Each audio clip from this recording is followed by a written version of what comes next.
Bem-vindo ao Tesouros de Davi. Hoje chegamos ao Salmo 21, um cântico de gratidão e exaltação que celebra o Deus que responde às orações do seu ungido. Se no Salmo 20 vimos o povo intercedendo antes da batalha, aqui testemunhamos o louvor depois da vitória. É como um eco de triunfo que reconhece: não foi a força do rei, nem o poder dos exércitos, mas a mão do Senhor que concedeu livramento e honra. Spurgeon nos conduzirá a perceber que este salmo nos ensina a transformar cada resposta de Deus em ocasião de gratidão e cada vitória conquistada em altar de adoração. Antes de mergulharmos, aproveite para se inscrever no canal e ativar o sininho, assim caminharemos juntos por cada tesouro que os salmos revelam. Salmo 21. Na tua força, ó Senhor, o rei se alegra, e na tua salvação quão grandemente se regozija. Concedeste-lhe o desejo do seu coração e não lhe negaste a petição dos seus lábios. Pois o supriste com bênçãos de bondade, puseste-lhe na cabeça uma coroa de ouro fino. Vida te pediu e lhe a deste, mesmo longura de dias para sempre e eternamente.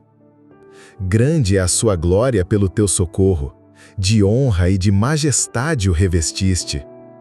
Sim, puseste sobre ele bênçãos para sempre, enche-lhes de gozo com a tua presença.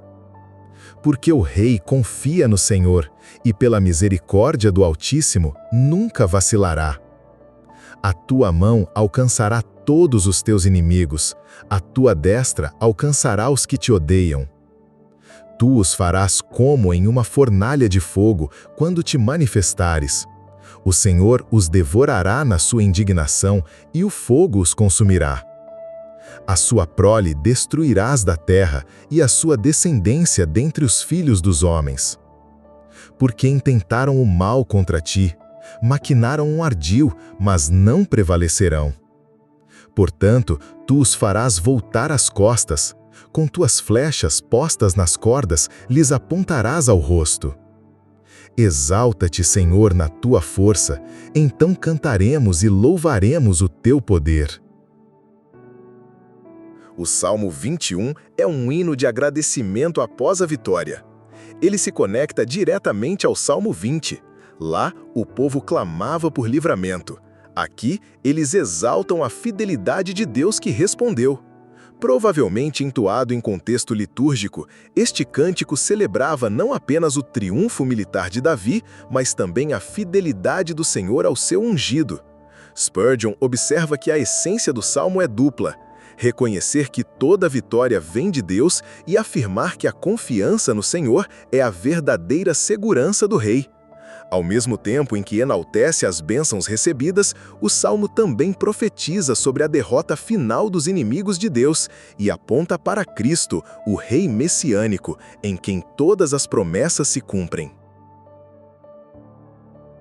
Da súplica à celebração, o cântico abre exaltando a alegria do rei pela vitória recebida.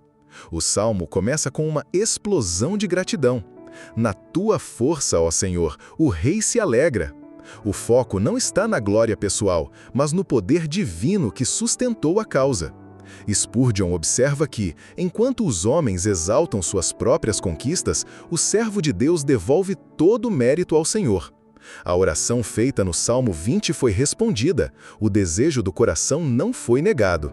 Para nós, isso ensina que cada vitória deve ser reconhecida como fruto da graça. Muitos oram com fervor antes das batalhas, mas esquecem de agradecer depois que o socorro chega. A fé madura não apenas pede, também se prostra em louvor diante do Deus que responde. Em seguida, o cântico destaca as bênçãos concedidas e a honra recebida pelo rei. O texto descreve coroas, vida prolongada, glória e alegria na presença de Deus. Aqui, vemos o contraste entre dádivas humanas e dádivas divinas. Os homens colocam coroas passageiras, mas Deus dá bênçãos eternas. Spurgeon comenta que a verdadeira majestade do crente não está em títulos ou ornamentos, mas na comunhão com o Senhor. A alegria maior de Davi não era o ouro sobre sua cabeça, mas o gozo da presença divina que enche o coração. Assim também em nossa vida, aprendemos que os presentes mais valiosos não são materiais, mas espirituais, paz, alegria e honra vindas do alto. Agora, o Salmo se volta para a confiança que sustenta o rei em meio aos desafios. Porque o rei confia no Senhor e pela misericórdia do Altíssimo nunca vacilará. A segurança de Davi não estava em sua força ou experiência, mas na fidelidade do Deus que o sustentava. Spurgeon ressalta que a confiança é a coroa invisível do crente. Ela não se vê, mas sustenta todo o peso da caminhada. Quem confia da misericórdia do Altíssimo pode enfrentar instabilidades sem ser abalado. Para nós, este versículo é chamado a perseverança, confiar não apenas em dias de vitória, mas também nas incertezas, sabendo que o Senhor é imutável. Por fim, o Salmo olha para o destino dos inimigos e termina em louvor. Os adversários são descritos como fornalha ardente diante da indignação divina. A justiça de Deus não é parcial. Ele frustra os planos dos que tramam o mal e garante triunfo ao seu povo. Spurgeon observa que o fogo mencionado não é apenas metáfora de juízo terreno, mas também figura do juízo eterno contra os que se levantam contra o Senhor. A conclusão, porém, não é medo, mas adoração.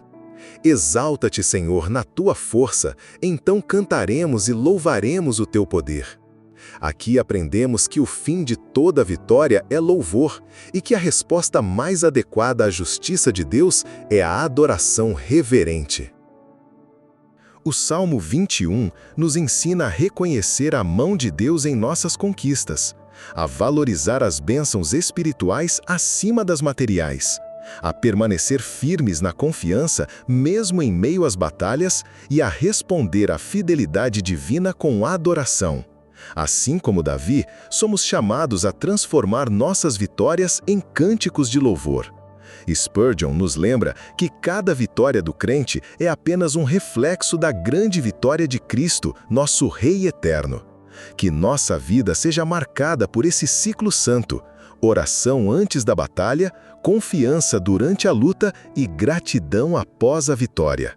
Se esta mensagem edificou o seu coração, inscreva-se no canal Tesouros de Davi, deixe seu like e compartilhe este vídeo com alguém que precisa ser lembrado de que toda vitória pertence ao Senhor.